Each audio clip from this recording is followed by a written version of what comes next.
Hello everyone, a very good morning to all of you. Welcome again to our Vidya Vihar family. So we are back again with the third lecture of the day that is based on daily current affairs. So इन सबसे पहले सबसे ज्यादा happy independence day to all of you. स्वतंत्रता दिवस की हार्दिक शुभकामनाएं। Social distancing और मास्क को यूज करके आप इंडिपेंडेंस डे को सेलिब्रेट कर सकते हैं। ये हमारे हिस्ट्री का एक बहुत ही ऐतिहासिक दिन है और इसको सेलिब्रेट करने में कोई कोताही ना बरतें हैं, बट सोशल डिस्टेंसिंग नॉर्म्स को फॉलो करते हुए। तो चलिए, हमारा सारा लेक्चर रेगुलरली आ ही रहा है। ऑलरेडी 2 लेक्चर आ चुका है और ये दिन का तीसरा लेक्चर है जो कि डेली करंट अफेयर्स शो है, जिसमें आज हम लोग 15 अगस्त 2020 के कुछ एक इंपॉर्टेंट न्यूज को डिस्कस करेंगे। इससे पहले ऑलरेडी आप लोगों का एमसीक्यू बेस्ड करंट अफेयर्स आ चुका है, दूसरा एडिटोरियल वोकैब आ चुका है और ये तीसरा है हमारा करंट अफेयर्स शो। आपके इंफॉर्मेशन के लिए कोरोना के केस में यूएसए टॉप पे बना हुआ है, ब्राजील सेकंड पे और भारत हमारा तीसरे नंबर पे, रशिया चौथा, पांचवा साउथ अफ्रीका। इंडिया में टोटल डिसीज की संख्या पहुंच चुकी है 49,000 और महाराष्ट्र इंडिया में टॉप पे चल रहा है। कंफर्म केस है 5.72 लाख, तमिलनाडु में 3.26 लाख, आंध्रा में 2.73 लाख। चलते हैं द हिंदू के फर्स्ट पेज की ओर। Supreme court finds Bhushan guilty of contempt for tweets. Bhushan ji के द्वारा कुछ एक ट्वीट्स कर दिए गए थे चीफ जस्टिस ऑफ इंडिया से रिलेटेड, तो इसको लेके सो मोटो एक्शन ले लिया गया था सुप्रीम कोर्ट के द्वारा और भूषण जी को इसका गिल्टी पाया गया। इसके बारे में थोड़ा सा आगे हम लोग डिस्कस करेंगे। गहलोत गवर्नमेंट जीत गई है ट्रस्ट वोट, यानी कि नो कॉन्फिडेंस मोशन जो पास कराया गया था कल बीजेपी के द्वारा, वो बीजेपी हार गई और उसमें कांग्रेस जीत गई है, गहलोत सरकार जीत गई है। प्रेसिडेंट कोविंद जी का मैसेज आया है इंडिपेंडेंस डे के शाम को, तो उन्होंने बोला है कि India believes in peace, Bharat जो है शांति में विश्वास करता है। एनआईए के द्वारा डीयू के 2 टीचर्स को समन किया गया। ये इंपॉर्टेंट उतना केस नहीं है, ये न्यूज उतना इंपॉर्टेंट नहीं है। चलते हैं अब हमारी न्यूज की ओर। तो सबसे पहले जो मैंने बताया था कि ये भूषण जी को, जो एक लॉयर हैं, उन्हें कोर्ट ऑफ कंटेम्प्ट का दोषी पाया गया है। क्यों पाया गया और ये कोर्ट ऑफ कंटेम्प्ट क्या होता है ये हम लोग देखते हैं। तो भूषण जी के द्वारा एक ट्वीट किया गया था, 2 ट्वीट किया गया था चीफ जस्टिस ऑफ इंडिया को लेकर। एक ट्वीट में उनको एक बाइक के साथ दिखाया गया था और दूसरे में एक वो चीफ जस्टिस ऑफ इंडिया के रूप में उन्हें दिखाया गया था। तो वो पिक्चर ऐसा डिपिक्ट कर रहा था कि वो 50 लाख का बाइक जो chief justice of India use कर रहे हैं, उस पर बैठे हुए हैं, चला रहे हैं, वो बीजेपी के किसी मेंबर के द्वारा उन्हें दिया गया है। तो इसको लेके सुप्रीम कोर्ट ने उन पर सो मोटो एक्शन ले लिया और उन्हें बोला कि कंटेम्प्ट ऑफ कोर्ट का दोषी ठहरा दिया गया उन्हें। इससे पहले भी भूषण जी के नाम पे ऑलरेडी कई सारे केस दर्ज हैं कि वो हमेशा किसी ना किसी के खिलाफ कुछ ना कुछ बोलते रहते हैं। उन्होंने अराउंड 2010 के आसपास भी बोला था कि 15 से ज्यादा जो former chief justice of India थे सब लोग करप्ट थे, इसको लेकर भी उनके ऊपर केस हुआ था। तो वो इन सब के से रिलेटेड हमेशा न्यूज में रहते ही है। चलिए देखते हैं ये कंटेम्प्ट ऑफ कोर्ट क्या है। तो कंटेम्प्ट ऑफ कोर्ट एक्ट है 1971 का। ये 2 तरह का हो सकता है, या तो एक सिविल कंटेम्प्ट हो सकता है या फिर क्रिमिनल कंटेम्प्ट हो सकता है। सिविल कंटेम्प्ट का मतलब है कि किसी भी जजमेंट के खिलाफ आप अपनी नाराजगी साबित करना, और इंडिया में सुप्रीम कोर्ट को जो है काफी वैल्यू दी जाती है, इसका काफी उच्च स्थान माना जाता है जुडिशरी का। सो आप कोर्ट के किसी डिसीजन को लेकर आप अपना डिसओबीडियंस शो नहीं कर सकते। अगर आप उसे शो करोगे तो आपके ऊपर कंटेम्प्ट ऑफ कोर्ट लगाया जाएगा। यही होता है हमारा सिविल कंटेम्प्ट। और दूसरा है क्रिमिनल कंटेम्प्ट। क्रिमिनल कंटेम्प्ट के कुछ एक 3 कंडीशन है, उस कंडीशन को आप खुद पढ़ लें, मैं यहाँ पढ़ने लूंगा तो काफी ज्यादा टाइम लग जाएगा। क्रिमिनल कंटेम्प्ट ही बोलता है कि पब्लिकेशन नहीं करना है कुछ एक मैटर का, और वो सब मैटर क्या क्या है, lower attains the lower of the authority of any court, जो कि कोर्ट की एनी अथॉरिटी को लोअर करे, वैसा कुछ चीज का को पब्लिकेशन नहीं करना है। कोई भी जुडिशियल प्रोसीडिंग में जो इंटरफेयर करे वो नहीं होना चाहिए, ये भी आपका क्रिमिनल कंटेम्प्ट के अंदर आ जाएगा। ऑब्स्ट्रक्ट करना है administration of justice in any other manner, यानी कि जस्टिस के एडमिनिस्ट्रेशन को ऑब्स्ट्रक्ट करना, रोकना, या किसी कारण से उनका रास्ता गड़बड़ाना, उनको गलत चीज प्रोवाइड कराना, गलत प्रूफ प्रोवाइड कराना, ये सब भी आपका क्रिमिनल कंटेम्प्ट में आ जाता है। सिविल कंटेम्प्ट में बस इतना आता है कि आप सुप्रीम कोर्ट या किसी कोर्ट के किसी जजमेंट के खिलाफ अपना नाराजगी जाहिर करो। और कंटेम्प्ट ऑफ कोर्ट की सजा है या तो फिर 6 मंथ या 2000 रुपीज, या फिर दोनों में से दोनों दिया जाएगा, या फिर दोनों में से कोई एक दिया जाएगा। या फिर उसको डिस्चार्ज भी किया जा सकता है एक एपोलॉजी लेटर को लिखकर।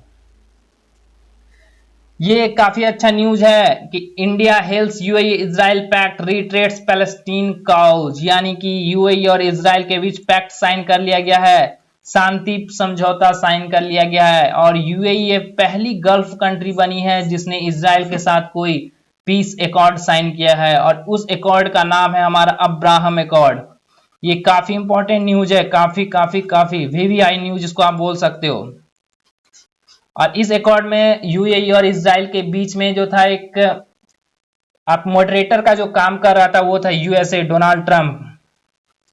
तो ये पीस एकॉर्ड जो साइन किया गया जिसका नाम है अब्राहम एकॉर्ड, ये यूएई और इजराइल के बीच साइन किया गया। ये पहला पीस एकॉर्ड है जो कि किसी गल्फ कंट्री का इजराइल के साथ साइन किया गया। आपको पता होना चाहिए इजराइल और पैलेस्टीन को लेकर ऑलरेडी इशू चलते रहते हैं। चलिए मैं आपको मैप में दिखा देता हूं ये इजराइल कहाँ है, यूएई कहाँ है और पैलेस्टीन कहाँ है। सॉरी, ये रहा हमारा प्यारा भारत। आप आ जाइए गल्फ कंट्री की ओर, तो ये है हमारा गल्फ कंट्री। ये रहा हमारा यूएई और यहाँ रहा हमारा इजराइल। इन दोनों के बीच पैक्ट साइन हुआ। पैक्ट साइन किसने कराया है? ये कराया है यूएसए ने, यानी यूनाइटेड स्टेट्स ऑफ अमेरिका ने। नेबरिंग कंट्री देख लिया जाए थोड़ा सा जूम करके। चलिए आ गए यूएई का। यूएई की नेबरिंग कंट्री कौन कौन सी है? मस्कट एक साइड सऊदी अरब, सॉरी एक साइड है ओमान, एक साइड है सऊदी अरब। ओमान की राजधानी है मस्कट। और इजराइल का भी देख लेते हैं। इजराइल का लेके आप लोग काफी न्यूज में है, इजराइल हमेशा न्यूज में रहता है। इजराइल पैलेस्टीन के इशू को लेके हमेशा न्यूज में ये बने रहता है, जिसके बारे में आप लोगों को पता होगा ही। एक तरफ है जॉर्डन, दूसरी तरफ है कायरो, ये सब इनकी नेबरिंग कंट्री है। तो मैप में जब भी आप देखो तो उसको हमेशा इंडिया के कंपैरिजन में देखो। तो यहाँ रहा हमारा प्यारा भारत इंडिया, सॉरी हमारा प्यारा देश भारत। उसके बाद ये रहा यूएई और ये रहा हमारा इजराइल। चलते हैं फिर से न्यूज की ओर। झारखंड गवर्नमेंट के द्वारा स्टेट का न्यू लोगो लॉन्च किया गया और वो न्यू लोगो ये है जिसमें कि नेशनल एम्बलम को, इंडिया का जो नेशनल एम्बलम है उसको सेंटर में दिखाया गया है और बाकी वो इनक्लोज किया गया एक सर्कुलर लोगों में, जो कि हमारी झारखंड की कल्चर को बताता है, कल्चर को डिपिक्ट करता है। ये न्यू लोगो लॉन्च किया गया है। ये क्वेश्चन इंपॉर्टेंट हो सकता है। चलिए थोड़ा सा न्यू मैप में झारखंड को देख लेते हैं। ये है झारखंड, ये अपना बाउंड्री शेयर करता है Bihar, West Bengal, Orissa, Chhattisgarh and UP के साथ। इतने सारे स्टेट के साथ ये अपना बाउंड्री शेयर करता है। यहाँ की कुछ एक फोक एंड ट्राइबल डांस है। यहाँ के फोक डांस और ट्राइबल डांस जो है वो है झूमर, मर्दाना झूमर, जनानी झूमर, डोमकच, लहसुआ, झुमता, फगुआ, पैका, छऊ, संथाली। जो लोग झारखंड के लोकल होंगे उनको इन सब के बारे में मालूम होगा। वहां के गवर्नर हैं द्रौपदी मुर्मू, सीएम है हेमंत सोरेन। 2000 में बिहार रीऑर्गेनाइजेशन एक्ट के तहत झारखंड को अलग करके न्यू स्टेट बना दिया गया। वहां का स्टेट एनिमल है इंडियन एलिफेंट और स्टेट बर्ड है एशियन कोयल।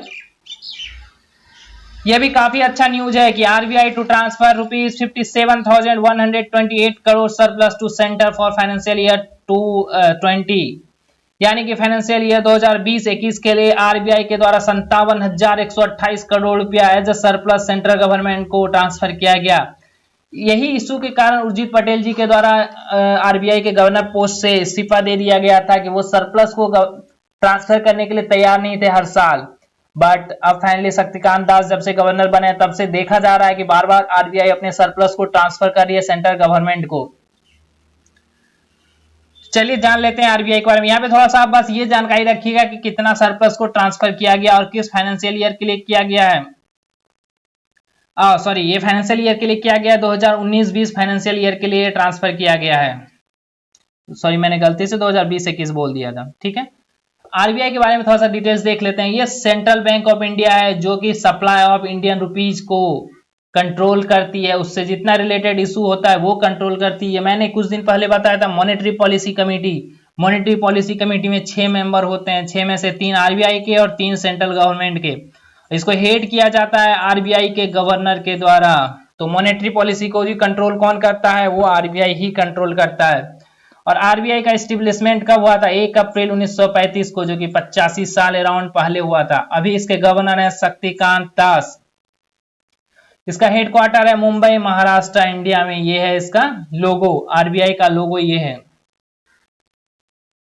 यहाँ पर एक न्यूज है, थोड़ा सा ऑल इंडिया रेडियो से न्यूज लिया गया है, चूंकि आज इंडिपेंडेंस डे है तो काफी ज्यादा न्यूज तो नहीं मिला मुझे कहीं भी, बट ऑल इंडिया रेडियो में थोड़ा सा न्यूज मिला है। द हिंदू में बहुत कम ही न्यूज था आज एग्जाम पॉइंट ऑफ व्यू से। डिफेंस मिनिस्ट्री राजनाथ सिंह के द्वारा क्लियर कर दिया गया है कि भारत पहले अटैक नहीं करता, भारत शांति में विश्वास रखता है, बट अगर कोई दुश्मन कंट्री भारत पे अटैक करेगा तो भारत उसे छोड़ने वाला नहीं है, वो उसको मुंह तोड़ जवाब देगा। ये बोला गया हमारे डिफेंस मिनिस्ट्री राजनाथ सिंह जी के द्वारा। यहाँ पर एग्जाम पॉइंट ऑफ व्यू से ये एक इंपॉर्टेंट हो सकता है कि डीआरडीओ ने ministry of health and family welfare के साथ मिलकर और आर्म फोर्सेस के साथ मिलकर सरदार वल्लभ भाई Patel Covid hospital in new Delhi को क्रिएट किया, स्टेब्लिश किया, वो भी रिकॉर्ड टाइम ऑफ 12 दिन के अंदर। यानी 12 दिन के अंदर सरदार वल्लभ भाई पटेल कोविड हॉस्पिटल को स्टेब्लिश किया गया डीआरडीओ के द्वारा in collaboration with health ministry, arm forces, home ministry और कुछ अलग इंडस्ट्री ग्रुप में मिलकर। ये बोला जा रहा है इनके द्वारा कि ये एक रिकॉर्ड टाइम है कि 12 दिन के अंदर हॉस्पिटल को क्रिएट कर लिया गया है। एग्जाम पॉइंट ऑफ व्यू से यहां बस ये एक चीज इंपॉर्टेंट हो सकता है। मिनिस्ट्री ऑफ आयुष के द्वारा एक कैंपेन लॉन्च किया गया है जिसका नाम है आयुष फॉर इम्यूनिटी कैंपेन। ये इंपॉर्टेंट हो सकता है न्यूज आपके लिए। आयुष फॉर इम्यूनिटी कैंपेन किसके द्वारा लॉन्च किया गया है? मिनिस्ट्री ऑफ आयुष के द्वारा लॉन्च किया गया। और एक चूंकि अभी किसी का प्रेजेंट होना काफी मुश्किल है, सोशल डिस्टेंसिंग के नॉर्म्स को फॉलो करना रहता है, इसलिए सब कुछ जितना भी लॉन्च हो रहा है एक वेबिनार के थ्रू ही हो रहा है। और उस वेबिनार में अराउंड 50,000 से ज्यादा लोग भी पार्टिसिपेट किए और इसमें गुरु श्री रविशंकर जी के द्वारा भी लोगों को एड्रेस किया गया। तो ये न्यूज आपके लिए थोड़ा सा इंपॉर्टेंट हो सकता है कि इस कैंपेन को आप लोग ध्यान में रखोगे कि ये कैंपेन किसके द्वारा लॉन्च किया गया है। ठीक है, चलते हैं नेक्स्ट न्यूज की ओर। डिफेंस मिनिस्ट्री राजनाथ सिंह ने लॉन्च किया portal for opportunities for make in India in defence, और इस पोर्टल का नाम रखा उन्होंने सृजन। ये नाम इंपॉर्टेंट हो सकता है कि एक सृजन पोर्टल लॉन्च किया गया है डिफेंस मिनिस्ट्री राजनाथ सिंह जी के द्वारा। वो पोर्टल क्या है? तो वो पोर्टल है opportunities for make in India in defence. तो ये पोर्टल का नाम सृजन, और वो किस लिए है? मेक इन इंडिया कैंपेन को, make in India in defence को बढ़ावा देने के लिए, उसमें अपॉर्चुनिटी प्रदान करने के लिए। ये दो चीज इससे एग्जाम पॉइंट ऑफ व्यू से काफी ज्यादा इंपॉर्टेंट हो सकता है। और ये पोर्टल एक्चुअली में काम कैसे करेगा, क्या रहेगा इस पोर्टल में? ये एक one stop shop online portal है जो कि एक्सेस प्रोवाइड करेगा वेंडर को जो कि मेक इन इंडिया में पार्टिसिपेट करना चाहते हैं डिफेंस सेक्टर में, जो कि सारे आइटम को यहां से ले सकते हैं। यानी इंडिजेनाइजेशन करने का भी पूरा प्रोसेस चल रहा है। यानी कि इस पोर्टल पे वो सारे चीज आपको मौजूद मिलेंगे जो कि आपको किसी भी डिफेंस सेक्टर में इंडिजेनाइजेशन करने के लिए इंपॉर्टेंट हो सकते हैं। और इसका एक्सेस सारे वेंडर को प्रोवाइड कर दिया जाएगा। इसको एक साइट भी बनाया गया इससे रिलेटेड cjndefense.gov.in। इस साइट को भी जाके आप चेक कर सकते हैं अगर ज्यादा जानकारी इससे रिलेटेड आपको चाहिए तो। नेक्स्ट न्यूज की ओर चलते हैं। हैंडमेड पंखा बनाया गया है ट्राइबल्स कम्युनिटी के द्वारा जो कि इस बार के इमिनेंट गेस्ट को प्रोवाइड किया जाएगा इंडिपेंडेंस डे के सेलिब्रेशन में।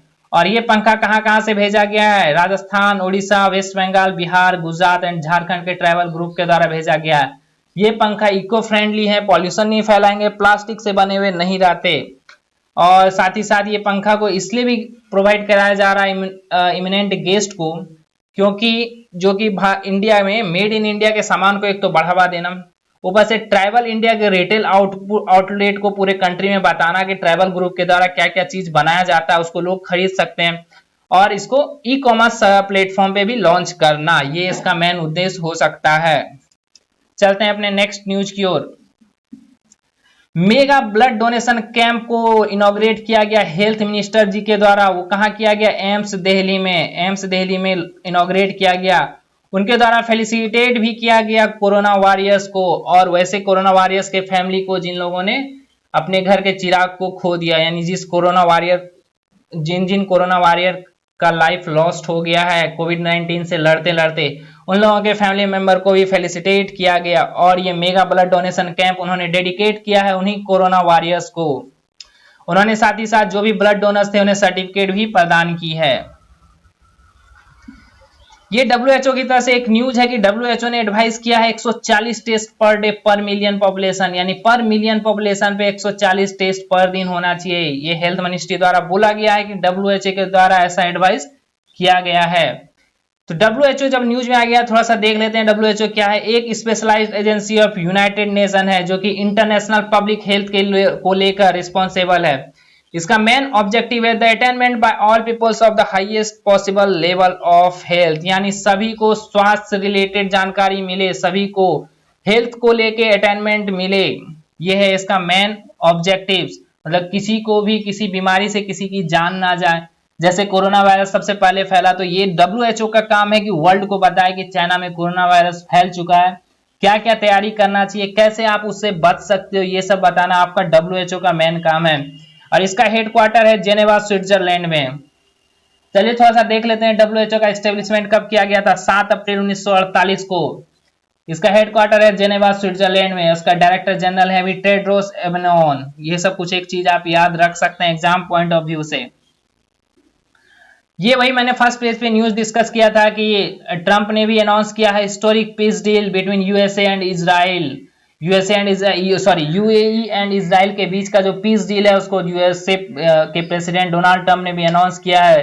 उन्होंने ही बोला है कि ये काफी अच्छा हो सकता है गल्फ कंट्री और इजराइल के बीच का, चूंकि यूएई पहला ऐसा गल्फ कंट्री बना है जिसने जाके इजराइल के साथ पीस अकॉर्ड को साइन किया है। तो इससे ट्रेड भी दोनों के बीच बढ़ सकता है, ये दोनों कंट्री के लिए ज्यादा अच्छा हो सकता है। और खासी साथ ही साथ यूएसए के प्रेसिडेंट डोनाल्ड ट्रंप का ये भी कहना है कि दोनों उनके काफी अच्छे मित्र हैं, अब वो लोग काफी अच्छे तरीके से ट्रेड एक्टिविटी को बढ़ावा दे सकते हैं उस एरिया में। और मैंने इसका नाम भी बता दिया, इसका नाम क्या था इस अकॉर्ड का, अब्राहम अकॉर्ड है। ये मैंने फर्स्ट पेज में ही बता दिया था। ये एक कोरोना योद्धा a line woman who climbs electric pole with fines. ये एक लड़की के बारे में, एक औरत के बारे में आप इसको बोल सकते हैं जो कि किसी की पत्नी है जिसके अब बच्चे भी हैं। इनका नाम है मिस जगदाले, ये महाराष्ट्र की हैं। ये जब लोगों को परेशानी हो रही थी कोरोना के टाइम पे, लोगों के घर में इलेक्ट्रिसिटी नहीं थी, ये पोल पे चढ़ गई। ये खुद एक एथलीट रह चुकी है, खो खो की चैंपियन रह चुकी है। इन्हें स्पोर्ट्स कोटा से MSEDCL में टेक्नीशियन का जॉब मिला है 2013 में। हालांकि ये शादी के बाद अपना खेल में ज्यादा ध्यान नहीं लगा सकी और अपने इनका फैमिली जो बिजनेस है, मिल्क का बिजनेस है, उसमें ये अपना हाथ बटाने लग गई। लेकिन जब उनको 2013 में जॉब ऑफर कर दिया गया, इन्हें ऑफिस वर्क मेनली दिया गया, बट अभी जरूरत था कि इन्हें वो काम करना था, इन्हें पोल पे चढ़ना पड़ा उस लोगों की जरूरत को पूरा करने के लिए, क्योंकि इनका कहना है कि इस कोरोना में, कोविड काल में किसी ऐसा एक भी घर नहीं होगा जहां बिजली ना पहुंचे। सो ये खुद ही पोल पे चढ़ गई। इसरो के द्वारा ट्रिब्यूट पे किया गया है डॉक्टर विक्रम साराभाई को। उन्होंने चंद्रयान 2 के ऑर्बिटर द्वारा जो खोजा गया क्रेटर है उसका नाम रख दिया गया है साराभाई। क्रेटर मतलब एक गड्ढा होता है, अगर आप हिंदी में उसको बोलो तो। क्रेटर मतलब एक गड्ढा होता है जिसको आप हिंदी में बोलो तो, उसका नाम रखा गया है साराभाई। और ये किसके द्वारा किया गया? इसरो के द्वारा। क्यों किया गया? क्योंकि सेंटेनरी ईयर मनाया जा रहा है, उनके बर्थ का 100 साल अब पूरा होने वाला है, उसी को मनाया जा रहा है, जो कि 12 अगस्त को कंप्लीट होगा। और ये क्रेटर जो पाया गया है ये 250 से 300 किलोमीटर ईस्ट में पाया गया है, जिसके बगल में अपोलो 17 और लूना 21 मिशन को भी लैंड कराया गया था। यानी कि वहां से 250 से 300 किलोमीटर के अंदर ही आपको अपोलो 17 और लूना 21 मिशन भी लैंडेड मिलेगा। साथ ही साथ इसरो के द्वारा यह भी बोला गया है कि क्रेटर का जो 3D इमेज आया है उससे पता चला है कि इसका डेप्थ जो है 1.7 किलोमीटर है और इसका स्लोप जो है वो 25 से 35 डिग्री के बीच का है। तो ये नाम आप याद रख सकते हो कि साराभाई क्रेटर किसके द्वारा दिया गया? इसरो के द्वारा दिया गया। और ये जो क्रेटर खोजा गया ये किसके द्वारा खोजा गया? चंद्रयान 2 के द्वारा खोजा गया है। चलते हैं आज के लास्ट न्यूज की ओर। President's police medal for distinguished service का अवार्ड दिया गया Shri DB Kasar, principal chief security commissioner south eastern railway को। इनके साथ साथ काफी ज्यादा प्रेसिडेंट अवार्ड भी दिए गए हैं, तो उन सब का लिस्ट यहाँ ला पाना संभव नहीं है क्योंकि वो लिस्ट काफी लंबा था। तो ये चूंकि एक ही पर्सन को मिलता है प्रेसिडेंट का police medal for distinguished service, इसलिए इसका नाम आप लोगों को याद रखना चाहिए। और बाकी ज्यादा लिस्ट देखना है तो आप जाके साइट पर देख सकते हो। सो यहाँ पे आज का लेक्चर हमारा खत्म हुआ और आज का तीनों लेक्चर में हमने लाया आप लोग अब जा सकते हो सारे लेक्चर को देखने के बाद इंडिपेंडेंस डे को सेलिब्रेट करने के लिए। हाँ बट मैंने फिर भी बोला सोशल डिस्टेंसिंग और मास्क को यूज करते रहो। सो मिलते हैं कल। कल तो नहीं मिलेंगे क्योंकि कल संडे भी है और कल कोई न्यूज़पेपर भी नहीं आएगा क्योंकि आज इंडिपेंडेंस डे है। इंडिपेंडेंस डे के अगले दिन न्यूज़पेपर नहीं आता। तो अब हम लोग मिलेंगे मंडे को। तब तक के लिए बाय बाय, जय हिंद।